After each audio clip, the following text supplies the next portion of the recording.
and the fifth day of our session. Today we have three important concepts. ANOVA, one-way ANOVA test, and the second we have factor analysis, especially we are going to discuss about exploratory factor analysis. Third one we have reliability test. So these are the three concepts that we are going to discuss today. So let me start with ANOVA test.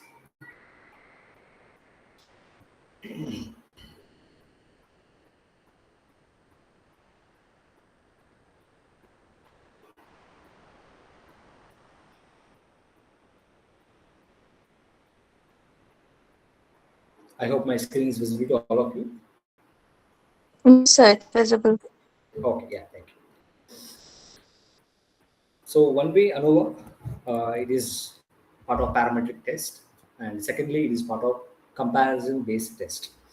If you go back to our third day, we have discussed about one sample t-test, independent sample t-test, paid sample t-test, and as a part of non-parametric, we have discussed about Mann-Whitney e-test, Wilson sign rank test. Basically, these are the tests which are meant for comparison, bringing some kind of comparison between two different groups or more than two different groups.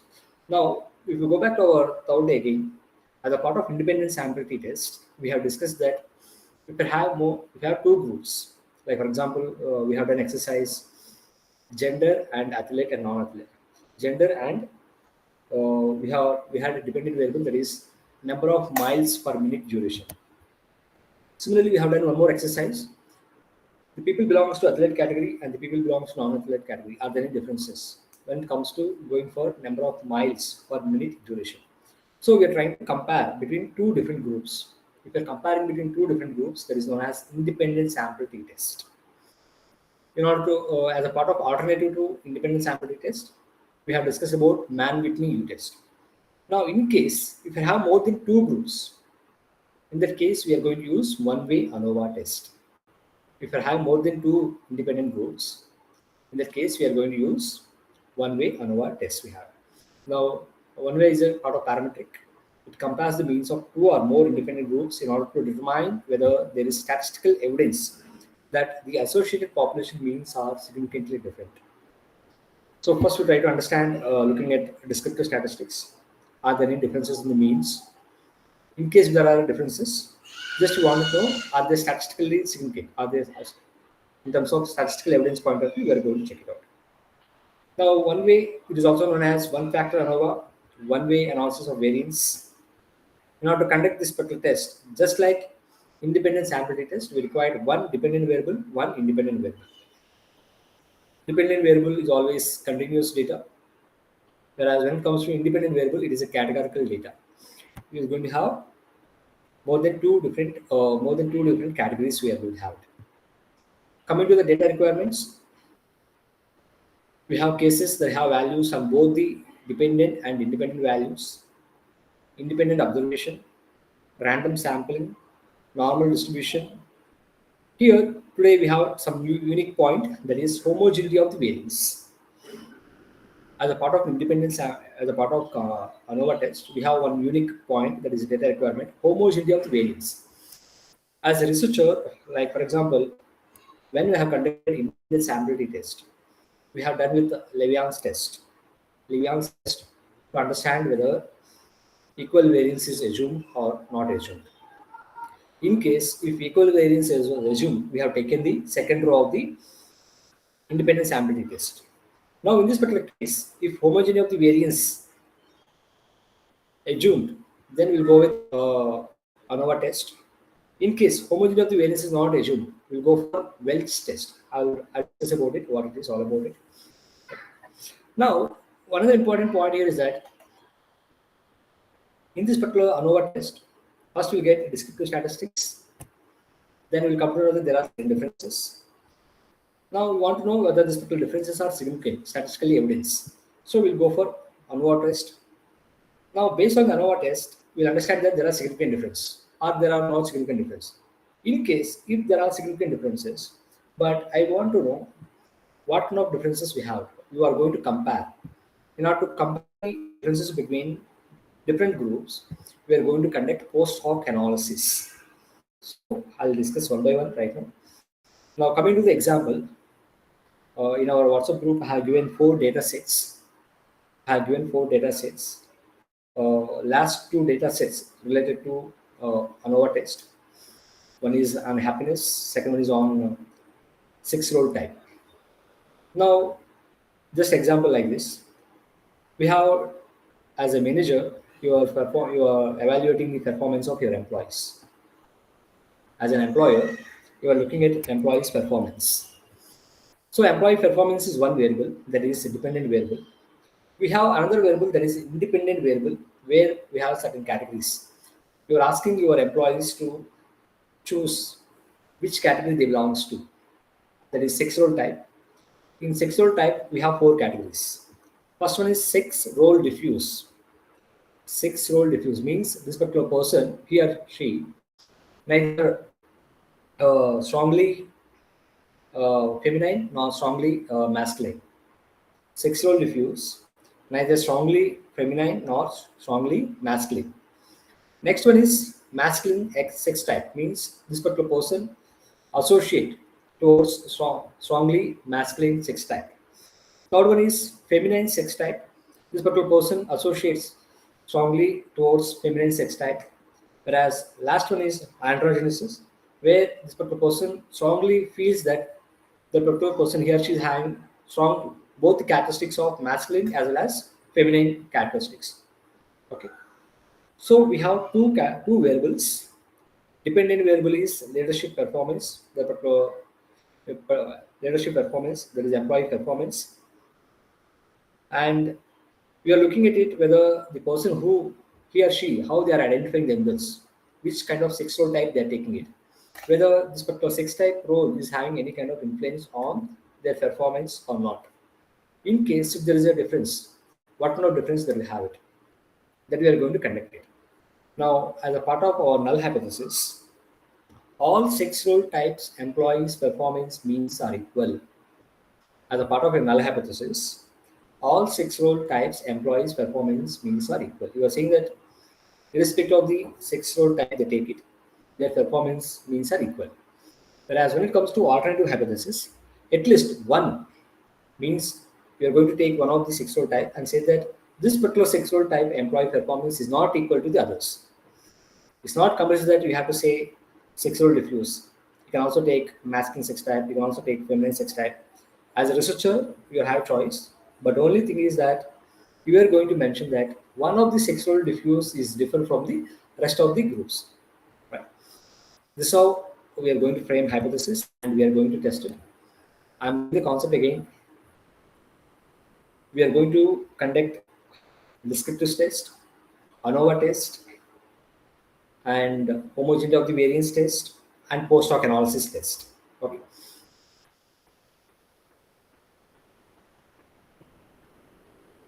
Take your data set, that is day 5 1, day 5 1 data set.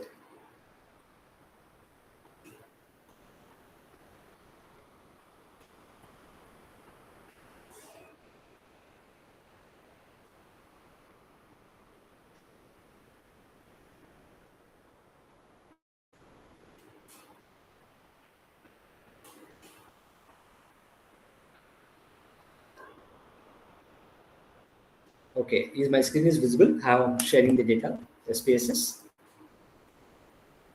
Anyone? Yes, no?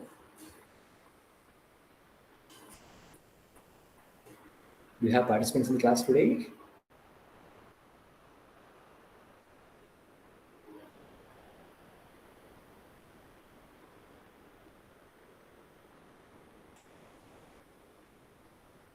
Hi, can you see the data set or not? Hello? Yes, sir. It is Yes, variable. sir. Yes, yeah. So we have two variables here. One is leadership performance. Second one is sexual type. In sexual type, we have more than two categories. Imagine that there are only two categories like masculine sex type and feminine sex type. We'll go for independent sample t test. As we're having more than two independent groups, we are going with ANOVA test. ANOVA test. Okay. Now, as a part of the data requirement, we need to have one dependent variable, that is leadership performance. It is a continuous data. Okay, and just look at our sample. We have around 228 respondents, and you have four categories of sexual types. Now, first one we have to conduct. We have to check it one independent variable, normality distribution of the data. We are going to conduct normality test only for dependent variable, not for the categorical data. Whenever you are going to conduct normality test, please ensure that you are going to conduct normality test only for metric, that is quantitative variable, not for the categorical data. Okay. How to conduct normality test? Anyone?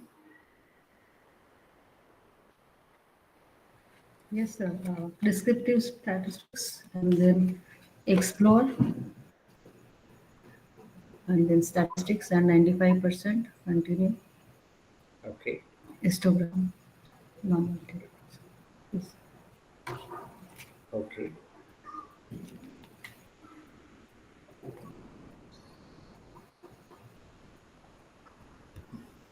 So what it indicates? Our p-value is less than 0.05.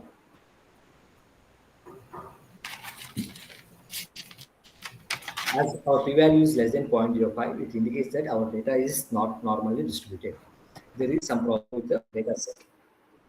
As our p-value is less than 0.05, it indicates that there is some problem with normality distribution of your data.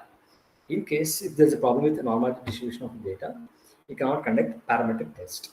But some of the scholars suggest that if your sample size is big, good enough, then irrespective whether your test of normality is distributed or not, you can go with conducting normality test. Okay. Now, right now our sample is 229. Still, it is around still small only. Just for the sake of exercise, we are neglecting the normality distribution of the data. We are neglecting the assumption of normality distribution of the data. Okay, and we are going ahead with conducting ANOVA test with the same data set. Okay, now after understanding normality test, in order to conduct the one-way ANOVA test, go to analyze,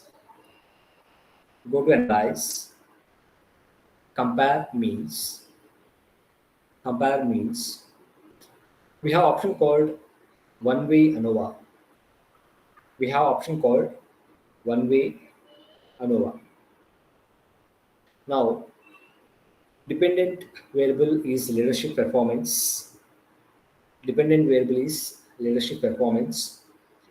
Factor, that is independent variable, is sex role type. Sex role type is independent variable.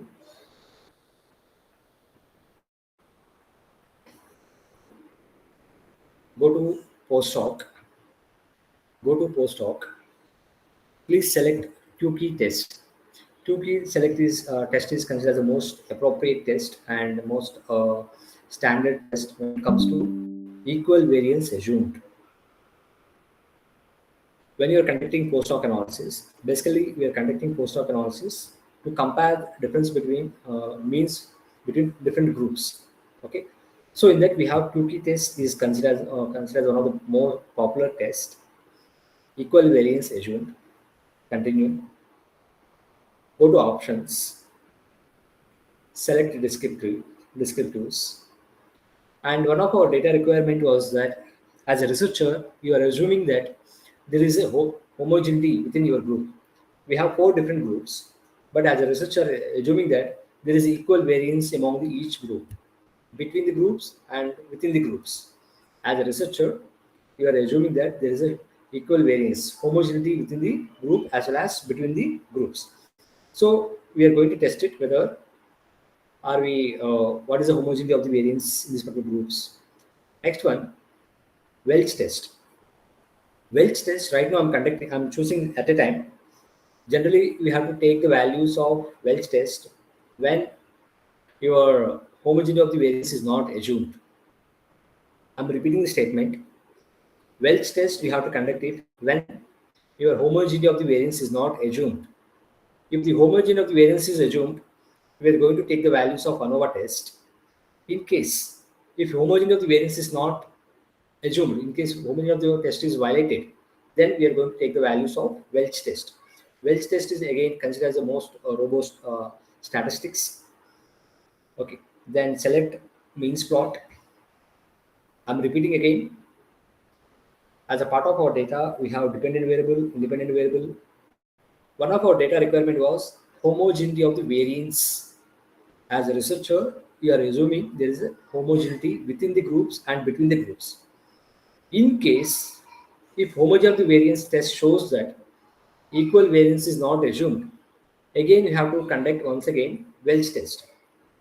So right now here, I'm at a time simultaneously, I'm selecting the Welch test. We are going to take the call whether we have to take the values of ANOVA test or Welch test after looking at the values of homogeneity of the test. Okay, if you can wait for a few seconds, I'll explain with the help of the data. Next, you can take the mean spot as well. Mean spot, just select it and confidence interval 95%. Continue. Okay.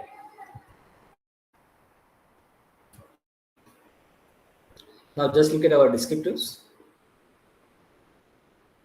We have 4 categories. We have sexual diffuse, masculine sex type, feminine sex type, androgenesis.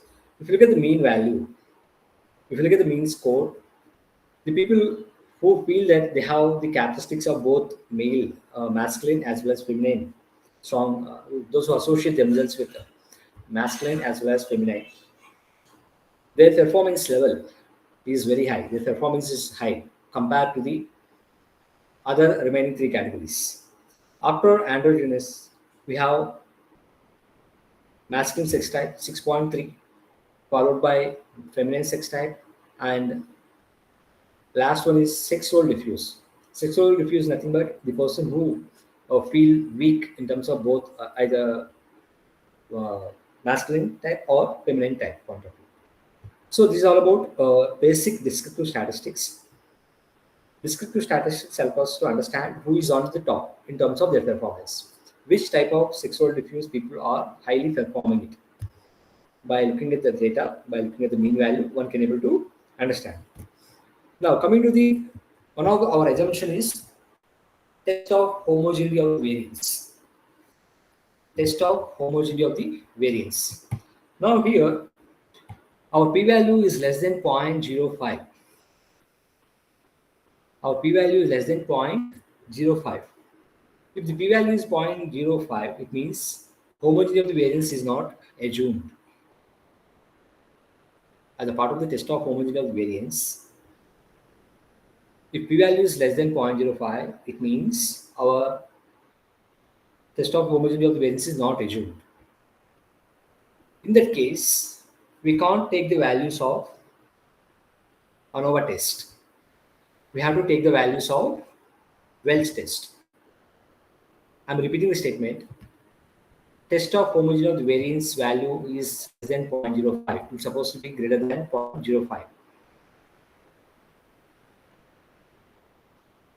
As it is less than 0.05, we are saying that equality of the variance is not assumed.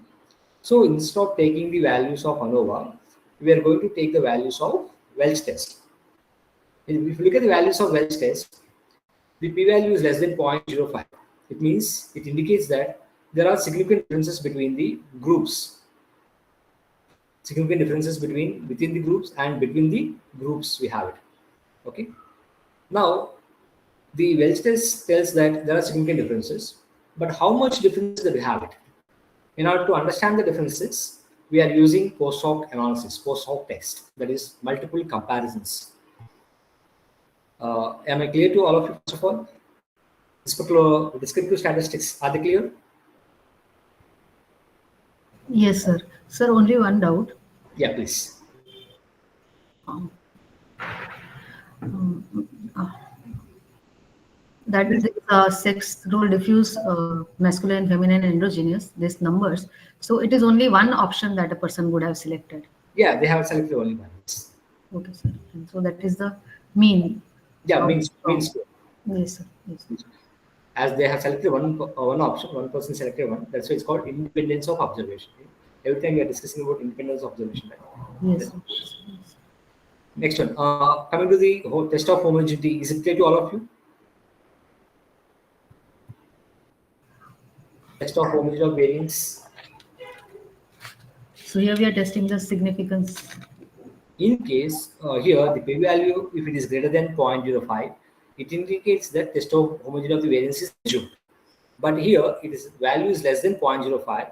We are saying that homogeneity of the variance is not assumed. Okay, Yes, sir. as it is not assumed, so instead of taking the values of ANOVA, we are taking the values of Welch test. And Welch test shows that there is a significant difference between the groups and within the groups. Now, this particular post-hoc test help us how much differences that we have. Take for example, as a post-hoc analysis, it helps us to compare between one group with the rest of the three groups. Let's take for example, I'm taking sexual diffuse. I'm comparing with the remaining three other groups. The mean difference when I compare sexual diffuse with masculine sex type, that is I minus J. I is nothing but sexual type, that is sexual diffuse. J is in this particular column, we have masculine sex type. For example, I minus J, 3.40 minus masculine type, 3.40 minus 6.38. If you minus it, you will get this particular value. Yes, sir. Minus 2.98. Yes, sir. Similarly, we are comparing with every other group, sexual diffuse with the remaining three other groups. We are comparing. So we are able to understand how much difference that we have between the groups and within the groups that we have. Now, second point here. If you look at the p-value between the groups, sexual diffuse versus masculine sex type, we have significant differences. Similarly, sexual diffuse versus feminine sex type, we have significant differences. And masculine sex type androgenesis is slightly, it is just 0.4. 0.4. Similarly, androgenesis and masculine sex type 0.4 means very close. If you look at the mean value,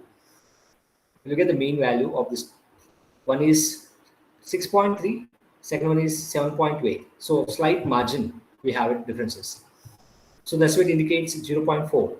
Whereas remaining there are significant differences that we have it. Next, very important variable, homogeneous subset. Homogeneous subset.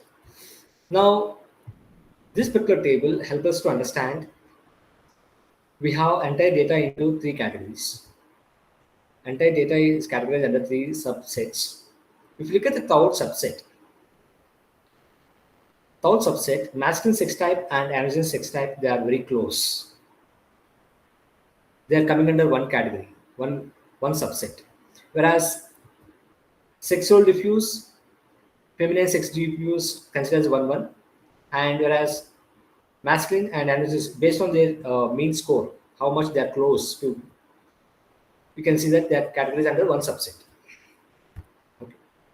Means you can understand that there are differences within the groups here. How much we have? If you look at within the groups, we have these two are together, whereas other two groups are different. Similarly, we also have a graph, that is mean plot.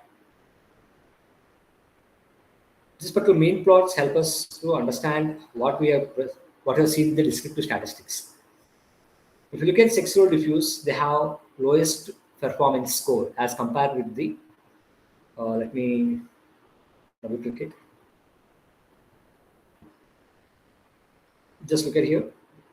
I don't know if it's making any sense. You can see, cancel it. Look at it, how it is going performance-wise. If you're looking performance-wise, sexual diffuse is very low. Again, masculine sex type increased, and performance of feminine sex type decreased. Again, the person who considers both characteristics, they have high performance as compared with the masculine, feminine, or sexual diffuse. Mean plots is a part of graphical representation. It helps us to understand your data set that we have this. Now we have one more data set. If concept is very clear, we'll go with one more concept. Shall we go with one more example, one more exercise? Yes, sir. Yeah.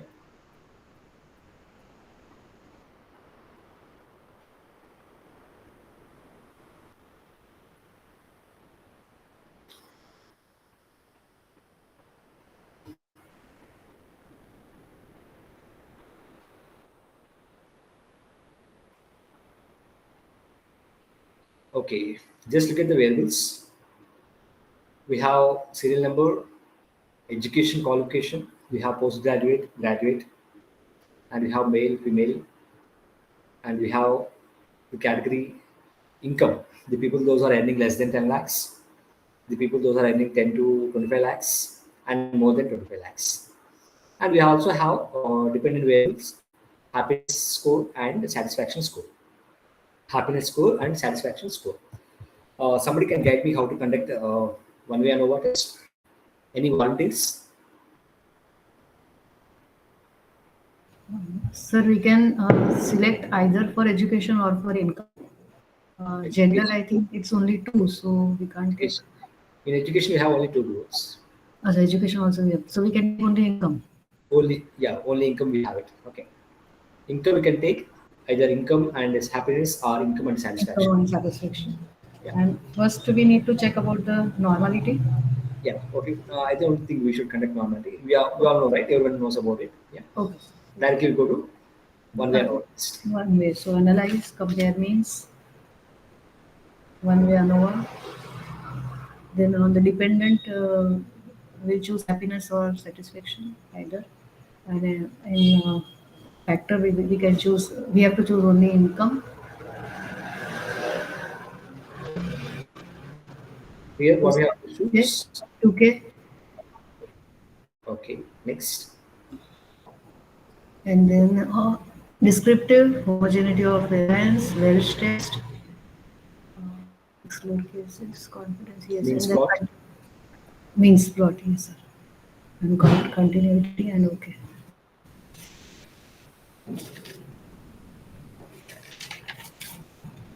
Okay. Just to our data set. Any differences? Any insights from this data? Who is having high satisfaction? Who is more satisfied? Those who have more happiness. So mean is highest for 25 lakh. No, yes, more than 25 lakhs. Okay. Mean is high for the people those High are ending more than more than 25, 25 lakhs.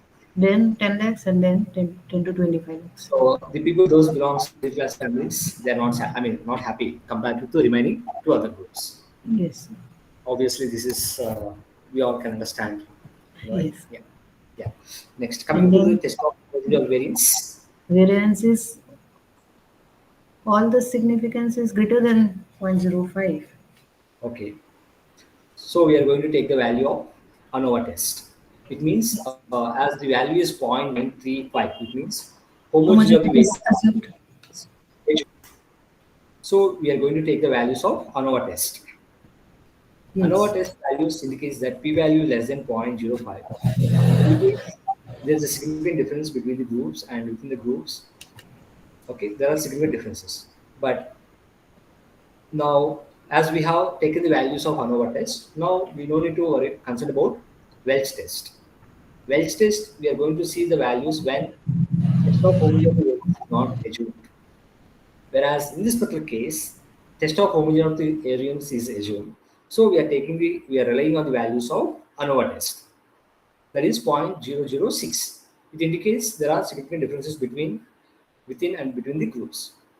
Now, I want to understand what kind of differences that we have. In order to understand the differences, we are taking multiple comparison tests. That is nothing but post hoc analysis. Post hoc analysis. Now, if you look at post hoc analysis, we are comparing one group with the remaining two other groups. So I hope you can understand what it is, right? Like less than 10 lakhs, we are comparing with the people between 10 to 25 lakhs, as well as more than 25 lakhs we have. If you look at this particular findings here, less than 10 lakhs and 10 to 25 lakhs, there is no significance difference. Less than 10 lakhs, more than 25 lakhs, again, there is no much difference. Okay. 10 to 25 lakhs and less than 25 lakhs, there is no significance.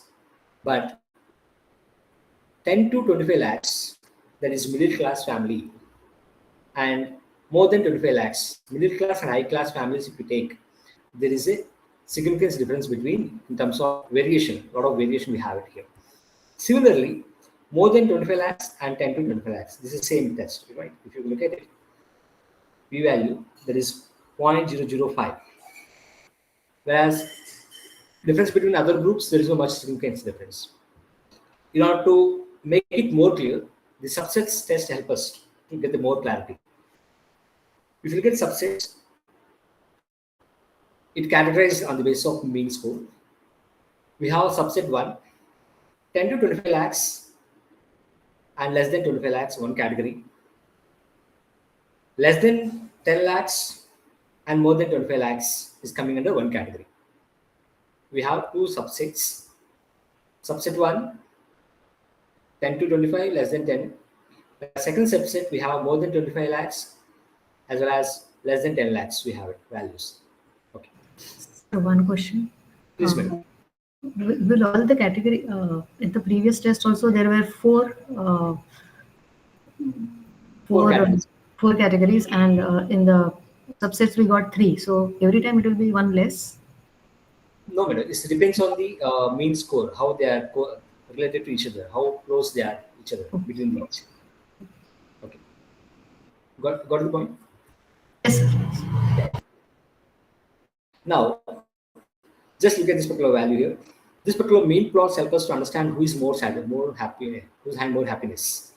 The people those are earning more than 25 lakhs, they are the most happiest persons, followed by the people those are earning less than 25, less than 10 lakhs. Whereas the people who are between 10 to 25 lakhs, they are least happy. I mean, they're not much happy as compared with the remaining two other groups. As compared with the remaining other two groups, the people those are earning less than 10 lakhs, they're happy, and the people those are earning more than 25 lakhs, they're happy. Okay. Just small example once again, very fast. We are going with one more satisfaction point of view. This time I'm taking satisfaction. So we have 3 exercises for test.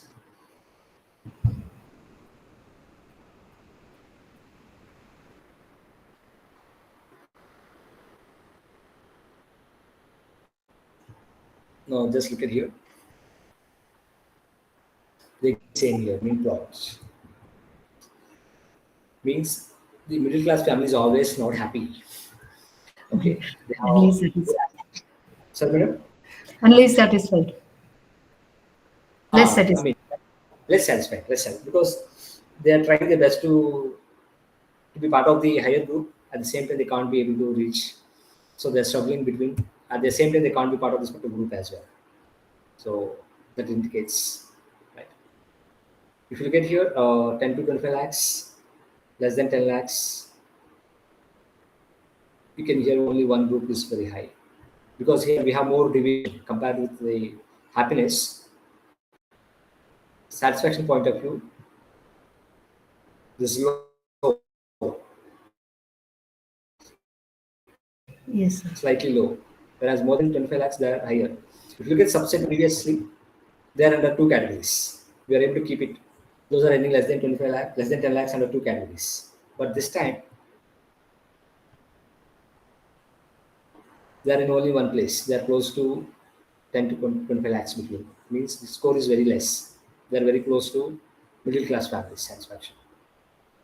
So this is all about one-way ANOVA test. One can conduct it. Any questions before going to next? Anyone? Any point you would like to highlight or you want me to repeat? There is one table I want you to focus on it. That is ANOVA is basically a family. There are a subset of tests we have it. For example, Right now, what we did, we have taken one dependent variable, one independent variable, like one scale variable, one nominal variable. That is called one-way ANOVA test. Imagine that we have one scale, one dependent variable, two nominal data. In place of annual income, you have gender with three categories. For example is like effect of educational background. Educational background is first variable. Level of experience, like high level, low level, medium level experience, whatever the experience they have it. Okay. Then scale, income scale data, we have it. So in that scale, we are going to use two-way ANOVA test. If you have one scale variable, one nominal, one scale, that is called one-way ANCOVA. If you have two scale variables, one nominal data, that is called one-way MANOVA. In case, if you have two scale variables, two nominal variables, that is called two-way MANOVA. In case, if you have two scale variable, one nominal, one scale, that is called one-way MANCOVA. So there's a big family. ANOVA itself is a big family. A lot of tests are available here. One can explore more detail when it comes to multivariate analysis program. Whenever they're conducting a program, you can explore the particular test values we have. Okay. Is it there so far? Shall I go ahead with the next test? Any questions? Yes, sir. Okay. Next one we have reliability test.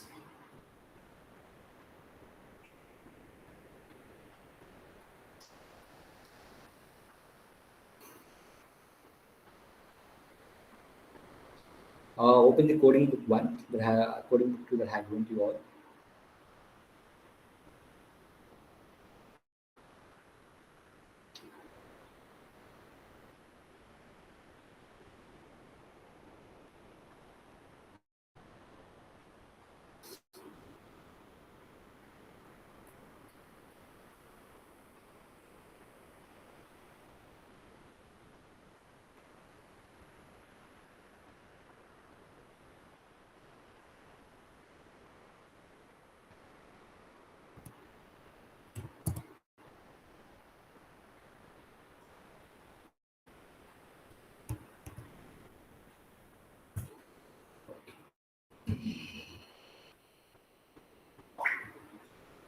I'm sharing my screen.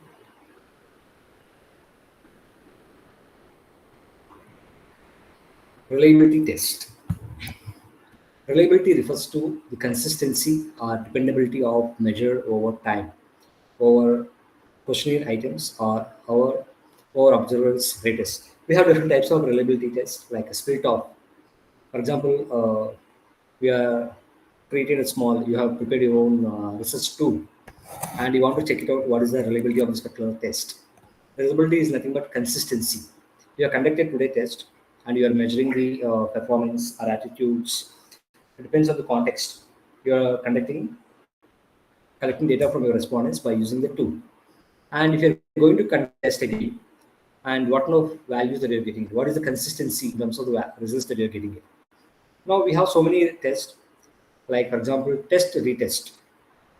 Test retest. Today you're conducting the test again after some time. Again, you're going to conduct the test and you'll get the score of these two tests and you will test what is the reliability of your tool that you have constructed. Split up test is one where you're going to create a tool and you're going to split the tool into two different parts and you're going to test the reliability of these two test scores and you'll compare these two test scores, you get it out. And we also have inter-rater reliability where, for example, most of you might be watching various dance competitions, singing competitions, right? Where we used to have judges. The judges, they used to rate based on the tool that have the kind of tool they have designed it. They'll give the ranking, they'll give some certain rates, and based on that, you are going to take the call how each tool you have constructed it. So there are different types of tests we have it. Within that, Cronbach Alpha. Cronbach Alpha is one of the important tests that is measures the internal consistency. It is used to assess the extent to which a set of questionnaires items tapping a single underlying construct powering. For example, you are assessing the performance of your employees. you are assessing the performance of your employees. So you got a lot of tools. You have prepared around 15 items. You have prepared 15 items.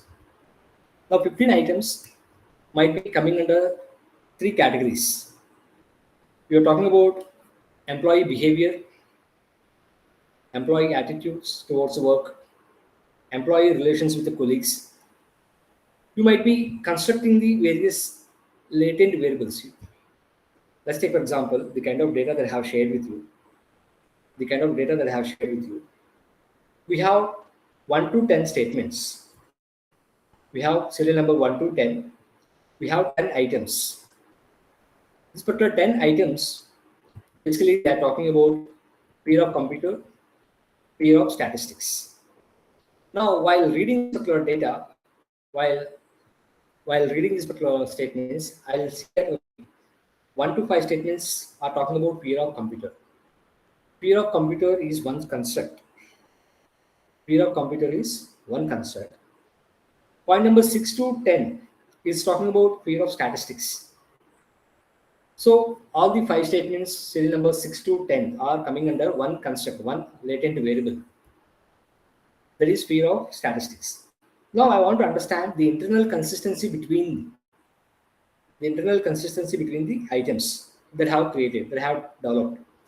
Then basically we develop this particular scale, this particular items based on the existing theories, based on the existing scholars, research work, literature review.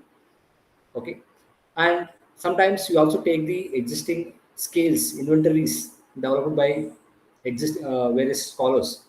Okay, and we gave them proper acknowledgement and give proper acknowledgement, and we'll give proper justification that why you are adopting this particular scale as a part of your own research work, right? So though you are taking the work of standardized, there are people who publish their articles in standard journals. Those who say that my reliability of this particular tool is very high. Despite that, you are going to conduct a reliability test and you are going to report in your research findings saying that I have adopted the scale developed by the Mr. X scholar, looking at the context of my research work, looking at the geography of my research or context area. So you're going to give the justification why you are taking these particular statements, why you are adopting the particular scale developed by so and so scholar. And after giving justification, you're also going to mention that what is the reliability of this particular scale based on the pilot study, based on the tool that I have designed that you are going to test a reliability of the score in research methodology that you are going to mention it. Now, how to conduct that particular reliability test? That's what we are going to do it. Okay. I hope context is clear to all. We have 10 statements. Yes. After going through 10 statements, I felt that I can categorize all the 10 statements under two concepts. Some of you, if you go in detail, you can come out under three categories also. So we are going to look at the consistency. We are going to look at the correlation between each item here. Okay. So in order to conduct that reliability test, go to analyze. Go to analyze. If you scroll your cursor, you can see that there is an option called scale. We have an option called scale. In scale, we have reliability analysis. In scale, we have reliability analysis. One of the simplest way of testing it, and you can report it easily in your research reports. Okay. Now, as we have other than scale data, other than items, so what I can do, I'll just keep my cursor. I'll press shift button. I'll select all the items that I want to take it to items. Okay. After selecting all the items, take it to right side. Okay. You are conducting reliability test only for the scale that you have constructed, either constructed or you have adopted from various scholars. Maybe you might have made some kind of modifications in order to match with your geography or in order to match with your population or your sample. Okay. Ensure that you are going to, we have so many models we have, like split off, parallel, and but currently we are doing Cronbach alpha test, that is internal consistency test. That is one of the most popular tests. Go to statistics. Go to statistics. Select scale if item deleted. Scale if item deleted. select correlation, inter-item correlation, item, summaries correlation. In descriptives, you are selecting item, scale if item deleted, inter-item correlation. As we already have correlation, it is a repetition.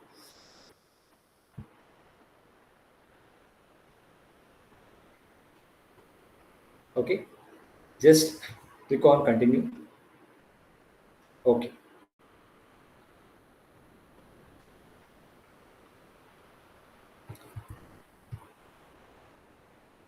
Just look at here. Look at here. We have total 9 statements. How many statements have selected? 1 to 10, 10 statements. I think I have selected only 9. Let me conduct it again. Go to analyze, scale, reliability analysis, reset. I'm selecting all the 10 statements 1, 2, 3, 4, 5, 6, 7, 8, 9, 10. Okay. Now we have selected 10 statements. And model is alpha. Go to start, item, scale,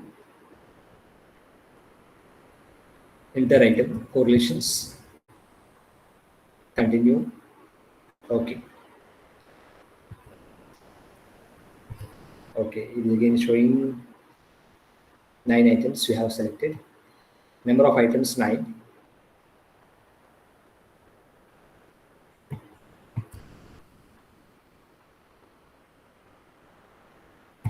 Now, if you look at our alpha value, it is less than 0.0, less than 0.7.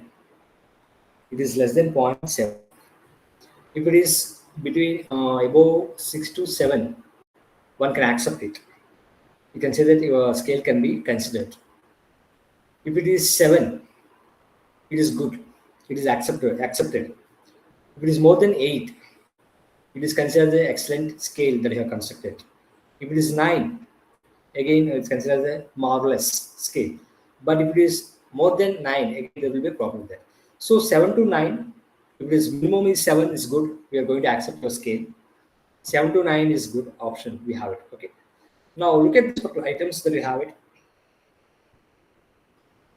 We need to see another important table. After understanding the reliability statistics, directly go to item total statistics. Item total statistics. Now, if you look at our alpha p-value, that is Cronbach alpha value is it's not really good. Means the kind of scale that we have constructed, that is not really good scale. Now, p-value is this alpha value is 0.428. Right now, p-value alpha value is 0.428. This particular item total statistics help us to understand. This helps us to understand if I delete this particular first statement. If I delete this particular first statement, my Cronbach alpha will increase to 4.46 instead of 4.28. It is going to increase the reliability of my scale, that is 4.46. For example, if I delete this particular statement, all computers hate me. If I delete this particular statement, my Cronbach alpha value is going to increase instead of 4.2, increase till it goes to 4.6. But in case if I delete last statement, that is I wake up under my devote thinking that I'm trapped under a normal distribution, it increases, it goes up to 0.5. Overall, if you look at it, all the values of the Cronbach alpha, I mean, for each item, they are less than 0.5. Means there is some problem with your scale that you have constructed, the kind of tool that you have designed it. Okay. So this test says that the kind of reliability of your scale is not really good. So even if you conduct this particular test by using this particular scale, if you come up with any kind of your research results, like any kind of findings, most of the publishers, the journal editors, they'll question your reliability of the scale that you have constructed. They may not ready to go for publishing your article. You might be having some interesting findings. You might have collected good sample size, but your callback alpha, your reliability of your scale is not really good. So they may question your scale that you have constructed it.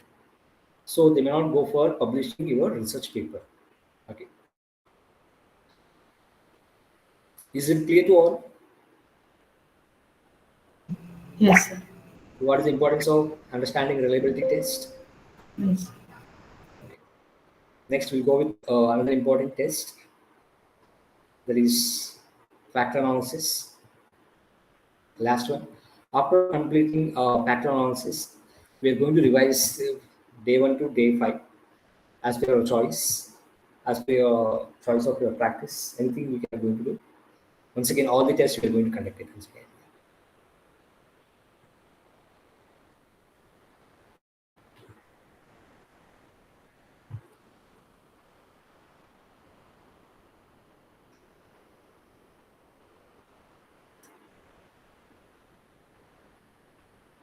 Okay, we'll set the screen.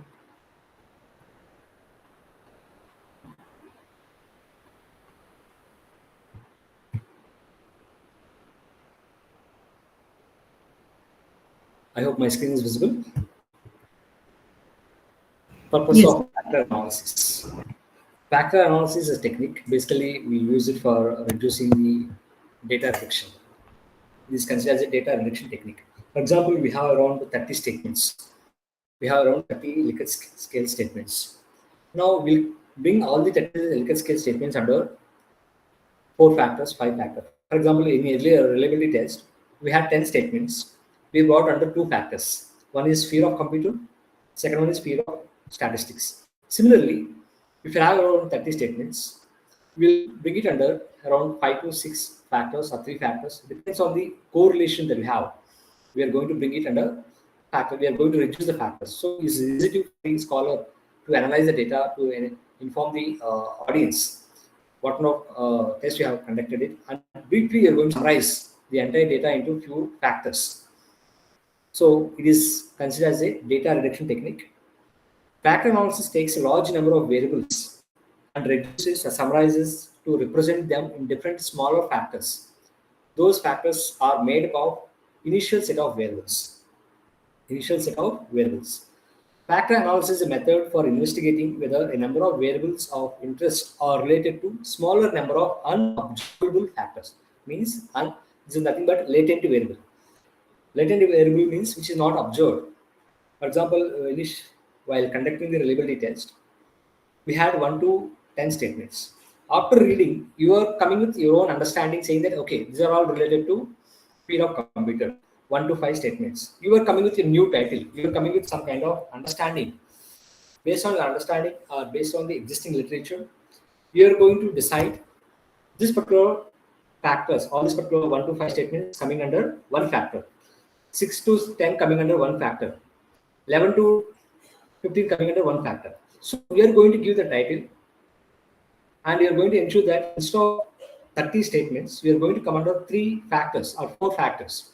Means you are reducing the data, you are summarizing the data in the form of factors. Okay. Unobservable factors is nothing but latent variables which cannot be observed. Okay, you are going to create. This is done by grouping variables based on intercorrelation among a set of variables. If I am coming with 1 to 5 statements as one factor, that is based on the intercorrelation among a set of variables. Based on the correlation, that intercorrelation between each item, we are clubbing under one factor. Those initial variables are the manifest variables or observed variables, while the factors that are extracted in the process are latent variables. We are observing the list of questions, and we are coming with latent variables. We are coming with certain factors. A common usage of factor analysis in developing scale or questionnaire for measuring constructs that are not directly observable in real life. Mostly we'll use exploratory factor analysis in order to develop the scale or in order to test you the kind of scale that you have constructed it. Okay.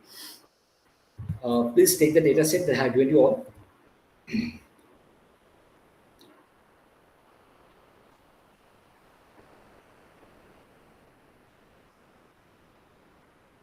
This is a data set. I got it from the sample data sets of IBM SPSS. Earlier, we have used 1 to 10 from this particular data set only, fear of computer, fear of statistics. But in this particular tool, we have more number of questions, more number of items we have here. We have around 23 statements. These are all related to statistics, computer. Okay. Now we are going to see how this particular 23 statements are going to club under number of factors, whether it's going to be 2 factors, 3 factors, 4 factors. Okay. So we are going to reduce, instead of calling them as a 23 variables or 23 items, we are going to club it under 3 or 4 factors on the basis of intercorrelation, on the basis of intercorrelation among a set of variables. Okay. So in order to conduct the factor analysis, go to analyze,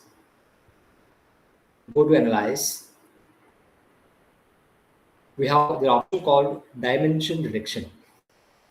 We have option called dimension reduction. Within that, we have factor analysis. Go to analyze. There is option called dimension reduction. We have option called factor analysis. Factor analysis. I'm going to select all the items. I'm selecting all the items. Keep it under variables. Are you there with me? Shall I go ahead? Yes, sir. Sir, only one doubt. Yeah, please, madam. In this particular data set, there are only questions and no independent variables. No, because basically you are conducting exploratory factor analysis with scale that you are constructing it. No, the kind of Likert scale that you have it, we are going to bring under certain factors, not for the independent variable, not for categorical data or ordinal data, only for Likert scale statement that you have it. The scale that you have constructed, items. Factor analysis we are doing only for to observe the latent variables. Okay.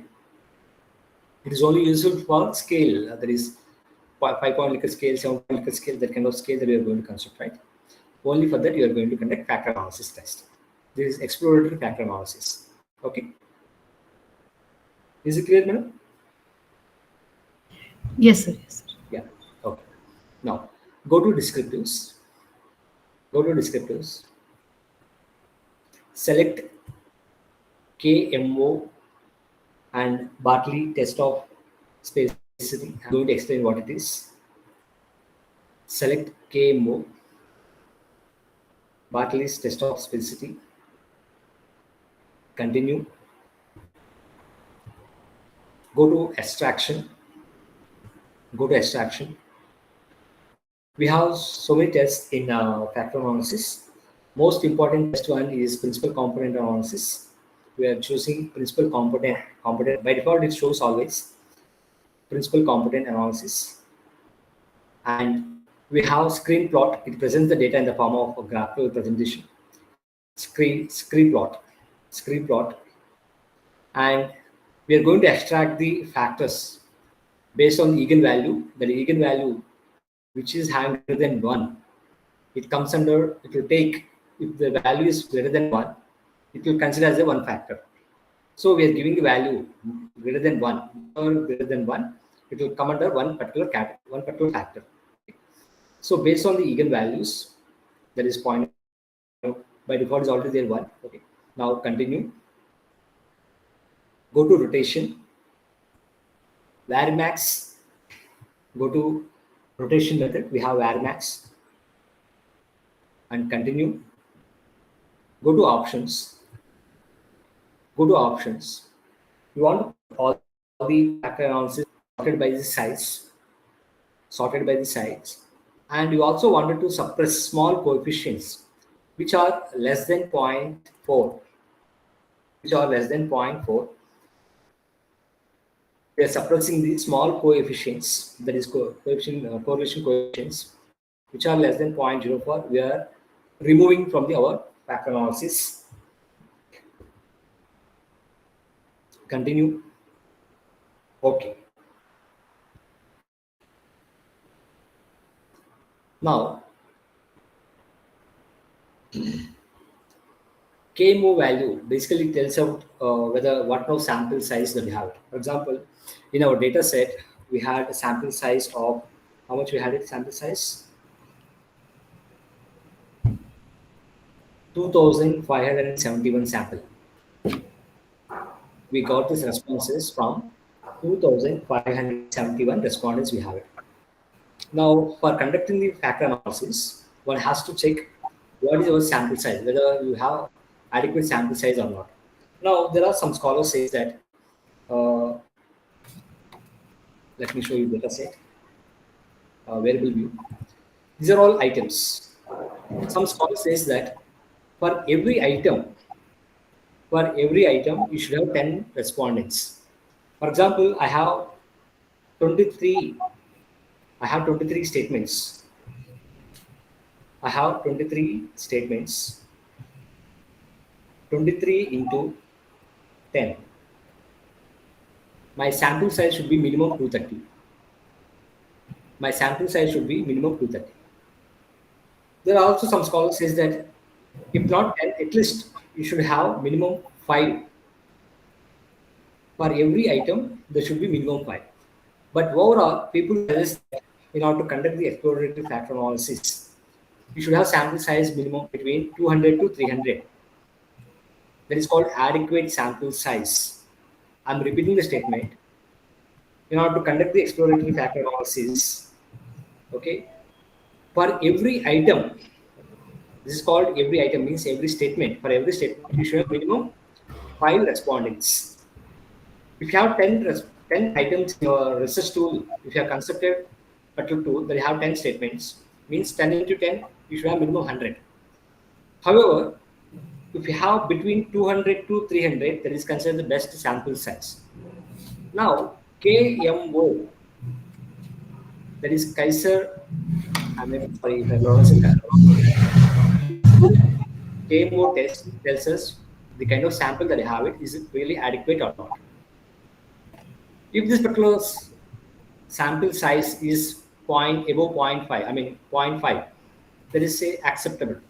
If it is between 6 to 7, 8, more or less. But it is here we got 9, means this is excellent sample size. We have sufficient, more than sufficient sample size that we have it. That is called KMO, measure of sampling adequacy test. Now coming to the Bradley test of specificity, our p-value is less than 0.05. Our p-value is less than 0.05. Bartley test of specificity indicates that we have created one particular scale. We have around 30 statements. We are saying that this particular 30 statements, they have intercorrelation. They have certain statements. We have correlation between different variables we have. It shows that there is a relation. There are significant relation between items that we have constructed. Okay. Point. In case if it is not significant, we cannot conduct with factor analysis. This is the first point one has to see. That is sampling point. Second one is significance of Bartley test. If this particular test value is greater than 0.05, we have to stop with the, you don't need to, I mean, you can't present the findings of the factor analysis. What you have to do is, we have to ensure that the kind of scale that we have constructed, we have to modify it. We have to make changes. Coming to the commonalities. Commonalities before extraction, it takes every value as 1. Before the extraction, it considers every statement having 1 value. After the extraction, it is the correlation score. Correlation test score is 0.435 for every statement we have. Now coming to the eigenvalue, as I mentioned, if eigenvalue is greater than 1, it considers, some of you please check your mic. Please check your mic. Please mute yourself.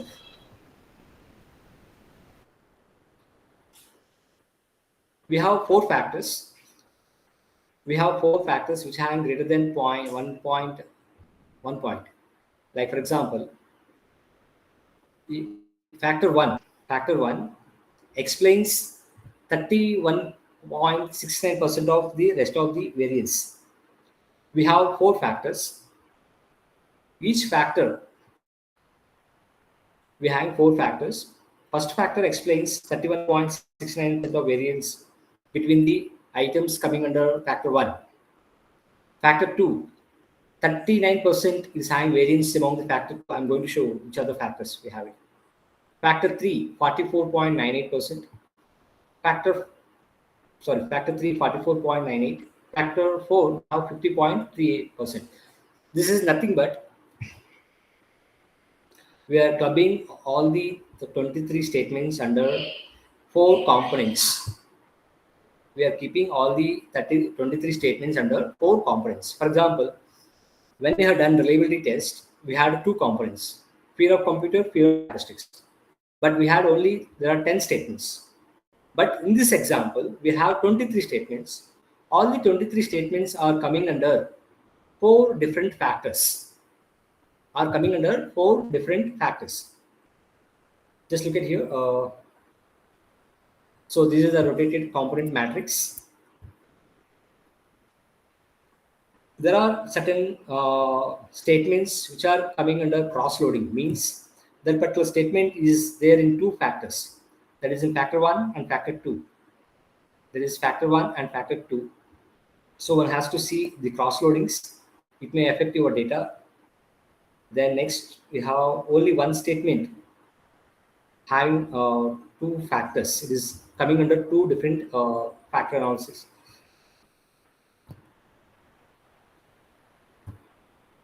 Next one is that if you look at this table, we have deleted these statements.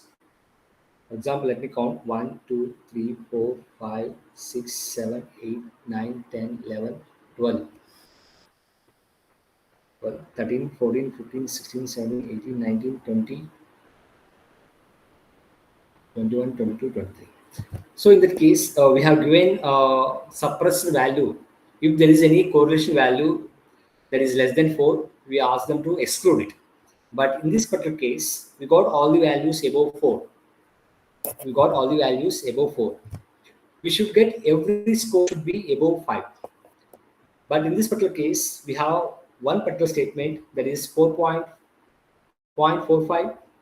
Second one is 0.47. We have 0.496, 0.29.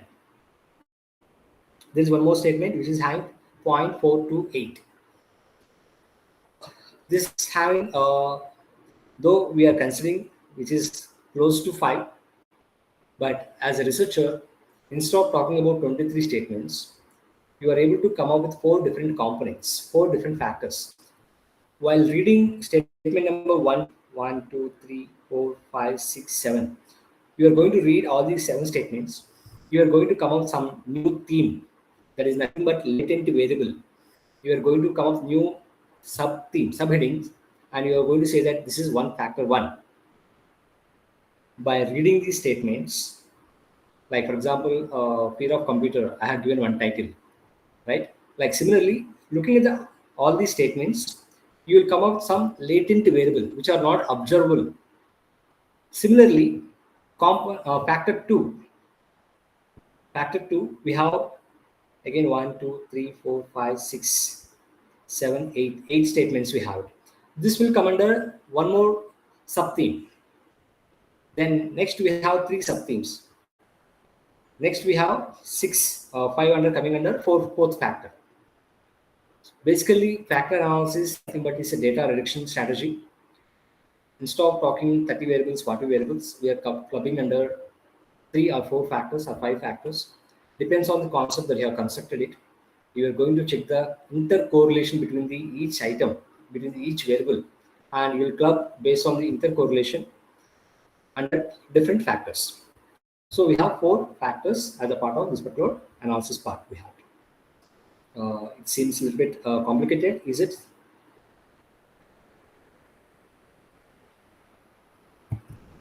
Any questions? Sir, Please, madam. when we develop the questionnaire, Mhm.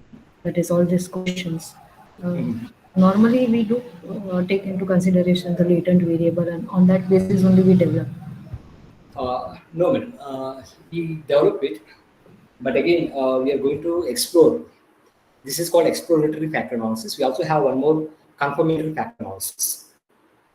Confirmatory factor analysis, exploring, basically you're trying to construct the scale.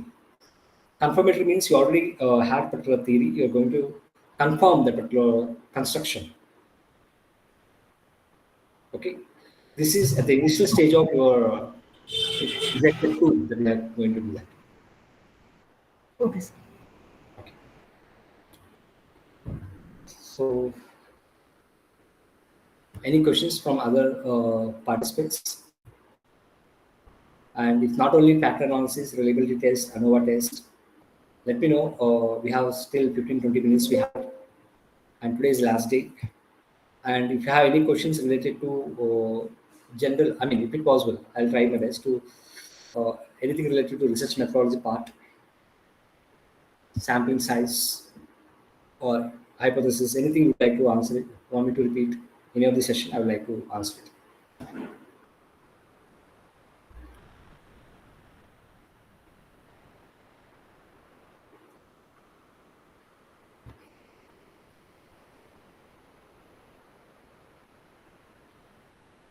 So you don't have any questions from the day 1 to day Sir, 5?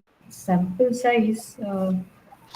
One way is how to decide on the sample size. One way it is like uh, I'll 10, tell you. 10 respondents per every item. That is one of the. With regard to the factor, with regard to factor analysis, or Oh, with regard to, for example, if you're going for SIM, structural equation modeling, like we're going to come up soon with SPSS, AMOS, and Smart PLS. I'll be sharing with study lead foundation. I mean, our foundation allows me to share. I'll share my upcoming emails with you all. Uh, if you want to conduct structural equation modeling or SPS almost, this is that minimum you should have for every statement. For one statement, if you have, you should have minimum 10 respondents. If you have 5 statements, you should have minimum 50 respondents. But if you have only 5 statements, you cannot say that I have 50 sample size.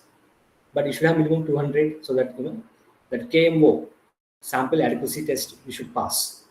The adequacy should be very high. Go with a factor analysis. But in case of in general, other than factor analysis, if you want to look at sampling, we have so many sampling strategies we have. One is as a supervisor, based on experience, you are going to guide your scholar, saying that looking at the population size, 5% of your total population or 10% of your population, you are going to choose as a sample. Second one, we have certain sampling size tables are available. For example, my total population is 100. I have to go with minimum 82 respondents have to select. Online tables are available. Sample size tables are available in our various scholars have designed it. If you look at that particular sample size table, after crossing 2000 sample size, which is 2000 and 10,000 or 50,000, if you have a sample of your total population is between 2000 and 10,000, if you go with 384, 385 respondents, that is good sample size. If you have 385 plus sample, there is a good sample size for it. Third option, looking at calculators that we have it, online calculators also we have it. Only thing is you should know total population of your target, that particular study that you're going to do that. If you know the total population, then also you can able to decide whether how much sample size one can choose it. Because we are going to fix margin of error and we are going to look at the homogeneity of the group. Based on that, one can decide sample size. So we have 3 to 4 varieties of methods are available. So as a scholar, we have to choose and we have to acknowledge which method that you're going to report it as a part of your research findings. How we have chosen sample size, one has to mention that. Research is all about how you're going to justify, how if you're doing something, should explain to them. You should convince the reader. You should convince the examiner on what basis you have selected. Okay. Next question.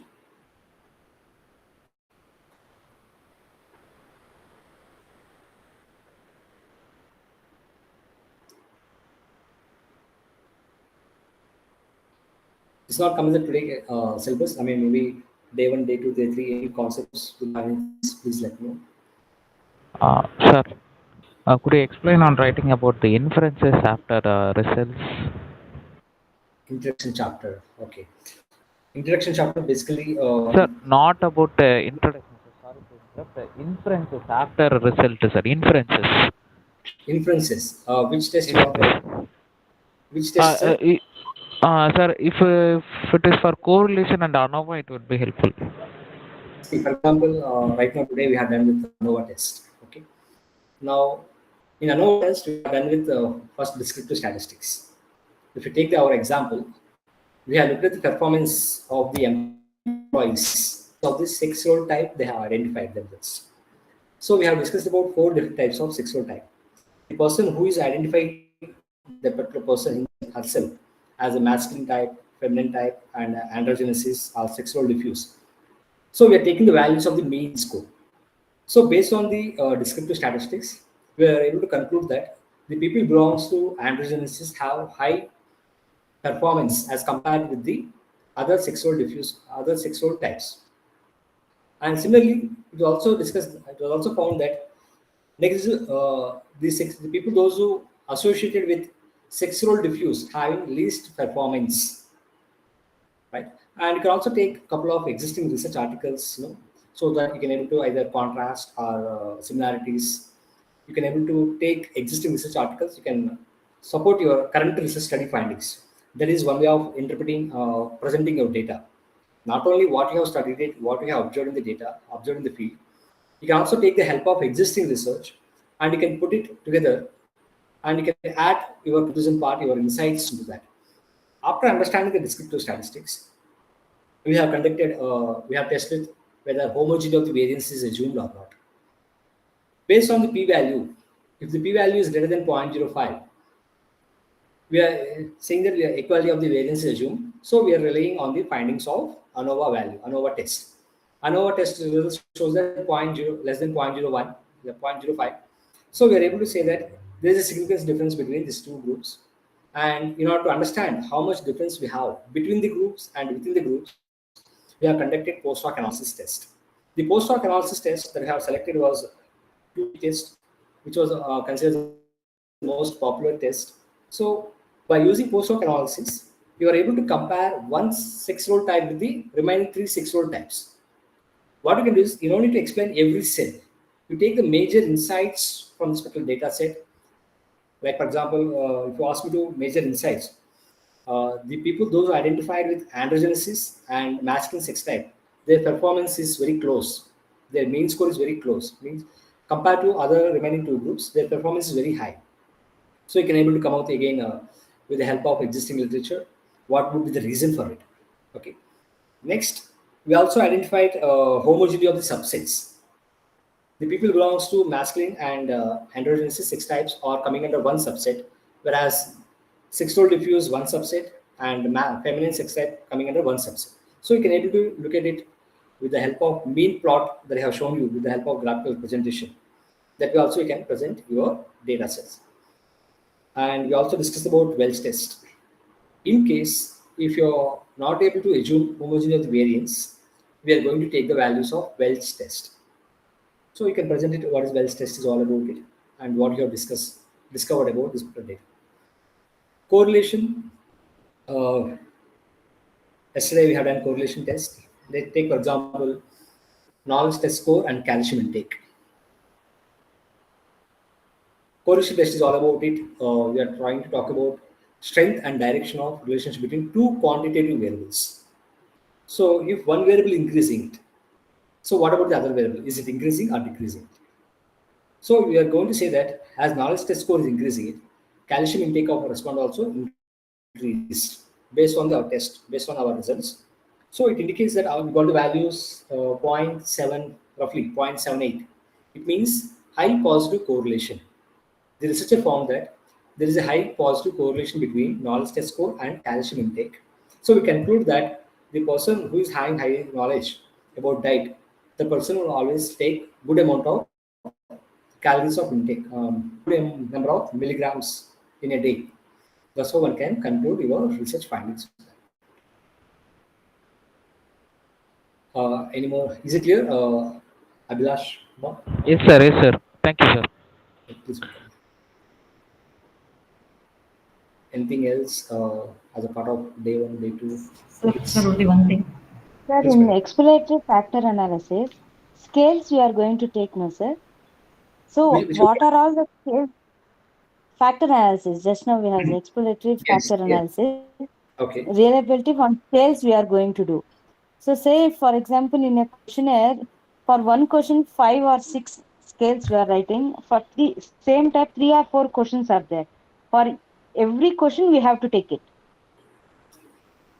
Madam, is question statements. We have five like statements. Yeah, Like yeah. items, you can call it as items, you can call it as Yes, statements. whatever you have taken, correct. Yeah. Yeah, we are taking that.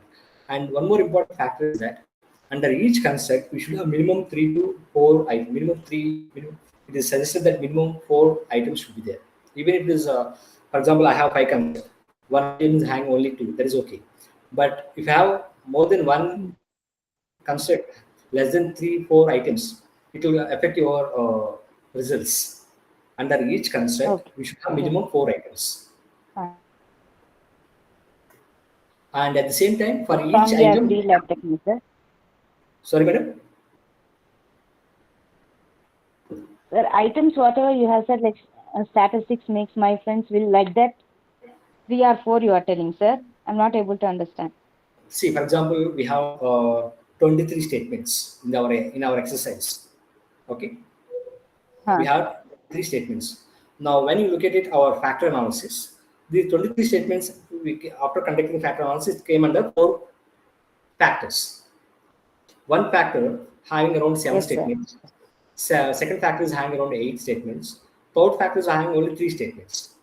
And again, fourth factor was having around 5 factors, 5 statements, right? Now, under each factor, I'm saying that we should have minimum 4 items should be there while constructing the statement. While constructing your scale.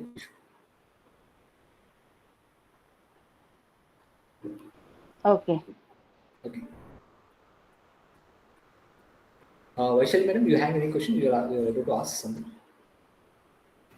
Yes, sir. Yeah, please go. Uh, Sir, we did regression for cause and effect of Mhm. independent variable on dependent variables, and Okay. that is a parametric test.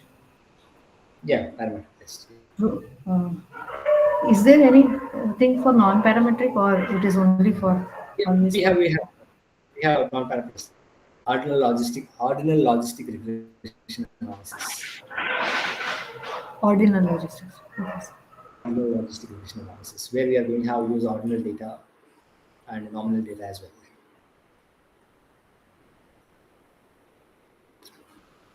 That is a little bit more complicated than this.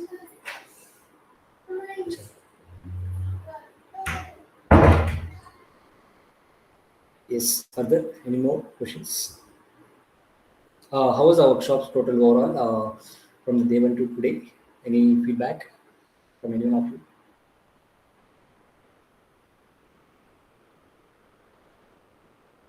Complete silence, so it's not work. Sir, I have attended few workshops in the same topic, but I felt this is quite interesting and quite easy to learn. Friendly language. Every concepts were clearly explained, and each questions and queries were neatly explained and represented. Sir, Thank thank you for this beautiful class. thank you, sir. Thank you so much. Thank you.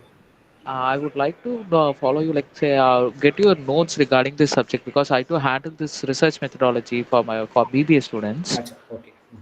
Well, what will- So I would like to by, get your notes to. by tomorrow evening, I'll share this couple of reading materials in the same subgroup was created. Okay. Okay, And sir. I also share one ebook, SPSS ebook, where you have Okay, sir. every test will be steps can be followed step by step. Okay. And Okay, sir. and there's also hang a lot of data sets you can easily follow it. That is one thing. Okay. Thank you. Thank you. That would be helpful for me, sir. Thank you, sir. Please, sir, please. Yes, sir, it was quite insightful, and I like it really felt like you were like one is to one. You were trying to I solve have to all say thank the. you, ma'am, for your continuous participation. And you and there are me, a couple of our colleagues.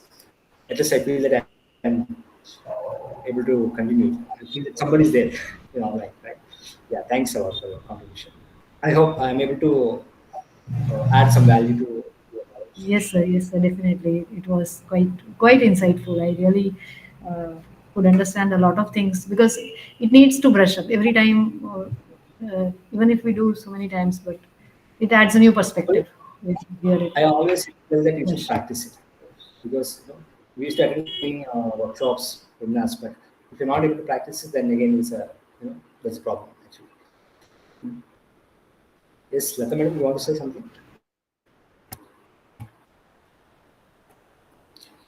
So a Okay, lot of things we have learned from this workshop, sir. Thank you for that. thanks a lot. Thanks a lot. Okay, thank you. I'll thank the Yeah, organizers. thank you, sir. Yes, madam, please, madam. It was a great learning experience. Only one thing, sir, like during our practice, because we have just gone through it, when you tell, it becomes easy. But in case if we try ourselves, and if I have any type of questions, can we get back to you for some queries? I don't know if the organizer will keep this particular workshop. I mean, WhatsApp group open or not. But otherwise, also my number is there. You can take it and we can. Okay, sir. Yeah. No, sir, our Thank you group so will much. be always open. Nothing to worry. Our group will be open. You can always talk to sir on the WhatsApp group, and you can use that contact for in like any number of time whenever you want to connect with sir. It's always open.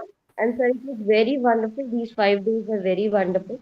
Many people have like learned a lot, I must say, because people are working along, so they were learning, and it is a 100% assurance that they were learning a lot.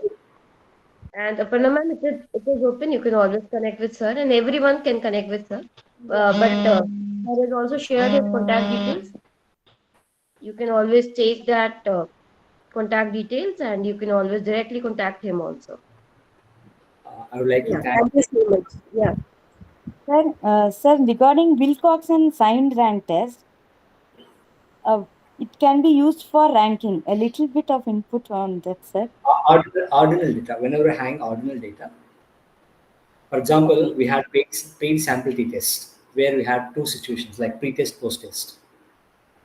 So Okay, similarly, okay. when you have Okay. a Wilson sign rank test, if you have two Uh, situations, one can go for it. Wilson sign rank test. Okay, is it clear, madam? Like for example, we have done with genetically modified food webinar on genetically modified uh, food. We got the participants preference going for this kind of food after attending the session, before attending the session. Like we got the okay. ranking. Pre and post. It's Okay, okay. it was ordinal data ranking score. Okay, okay. Uh, So for yeah, that, we are going to use this. Okay. Thank you, sir. it is alternate. It is alternative method to the paid sample test. Okay. Vijit ma'am, thank you so much, and Okay. thank you so much for your entire team members. I also thank the university, Webin University, for their entire support, and it was a really good opportunity for me, and so this is good learning for me as well. Thanks a lot, and hope to see you. I would like to continue further if there is any possibility in associate with you. Any of your participants also, please let me know if there is any scope for it. Thanks a lot, ma'am. Thank you. Yes, sir. Thank you, sir. Thanks a lot. Thank you so much, sir. On our platform. Thank you, ma'am. Thanks a lot. Thank you. And Shall we any end of the you session, can ma'am? connect anything you wish. If you are planning any type of FDP workshop, do let us know. And we will be continuously posting our FDPR workshop because it is our platform. We connect with universities in order to conduct all these activities. We will be posting all these stuff in the group and your mail IDs and your numbers. If you want to participate, you can always come and you can always join our sessions. Trust me, it is always a good, like we have a good collection of resource persons with us, and sir is one of them. You will always get good resource person, good stuff to learn, and very good opportunity to network with same minded people. So thank you everyone who had joined us. We will be sharing all the certificates by tomorrow or day after, and the recordings will be shared along by tomorrow. And it will be for lifetime. You can always access it. And even Sir has already shared many of the recordings. You can go through that. So thank you everyone for joining us. Thank you everyone for trusting us.